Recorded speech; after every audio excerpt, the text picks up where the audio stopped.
encountered people or situations that seem good for you, but in the end it turns out they aren't so good? Have you ever placed your trust in someone who you believed to have your best interest in mind, only to find out that they were really trying to cause you harm? Or maybe you've been trying to fulfill your purpose, but have realized you're not really moving forward because you keep getting involved in situations that distract you from your ultimate goals. Well, if you can relate to any of these scenarios, I have the perfect solution for you. And that solution is called the spirit of discernment.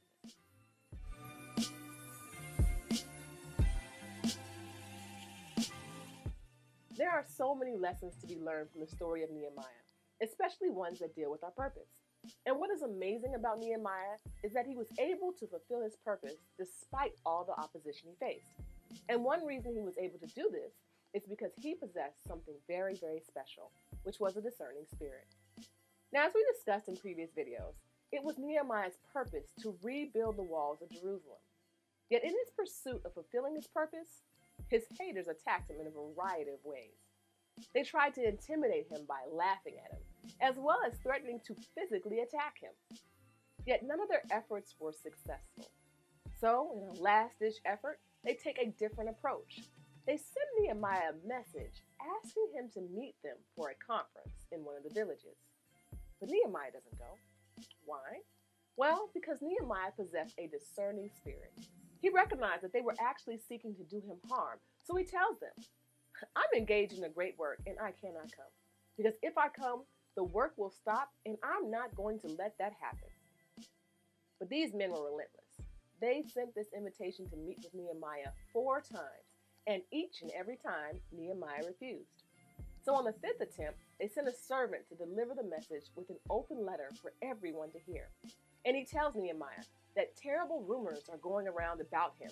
Rumors that say that the reason he is rebuilding the walls is that he is planning to lead out a revolt and set himself up as king. And then they say, let's talk about this before these rumors get to the king and you find yourself in big, big trouble. Now at this point, most people tend to respond in one of 2 ways. They either, 1, get very upset and seek to defend their names and correct the falsehoods that are being spread about them, or 2, they become disheartened and sad because they are being lied on. But I would suggest to you that both of these responses aren't ideal.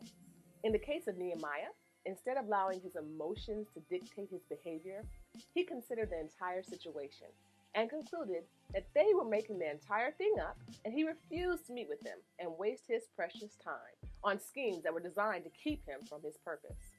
He possessed a discerning spirit. Now, a short time after that visit, Nehemiah goes to visit a friend, Shemaiah, a man who he's familiar with, somebody that he trusts. And while he's there, Shemaiah tells him that they should go to the temple and hide because there are people seeking to kill him. But Nehemiah's discerning spirit kicks in again, and he recognizes that not only is Shemaiah not telling the truth, but that his haters must have gotten to him. Nehemiah says, Then I perceived that God had not sent him at all, but that he pronounced this prophecy against me because Tobiah and Sanballat had hired him. You see, the enemy will stop at nothing when it comes to stopping your purpose. And because of this, we must use wisdom so that we can discern who is for us and who is against us. Because everyone who claims they want to help you doesn't, and every piece of advice that is given to you isn't designed to prosper you. There will be times when you will encounter wolves in sheep's clothing, and that is why you must ask God to give you a discerning spirit. The reality is that God knows exactly who is for you and who is against you, what plans are designed to prosper you, and what plans are designed to destroy you. And it is His desire that you seek Him for this discerning spirit, so that you will not fall into the traps of the enemy. He did it for Nehemiah, and I know He will do the same for you.